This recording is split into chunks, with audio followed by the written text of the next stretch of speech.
Natutulog si Natasha nang magising siya ng CCTV notification niya. It was 4:58 a.m. There's something that triggers the motion sensor of her security camera. What she caught on cam was strange and fascinating at the same time. This is what her security camera captured.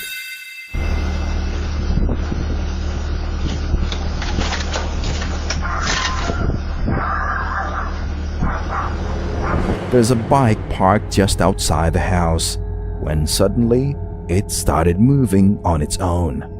Ito ay bahagyang nanginig bago ito umatras. Saka ito umabante at lumiko pa kaliwa at bumagsak. Maririnig mo ang hangin sa background, but I don't think it was strong enough to move the bike like that.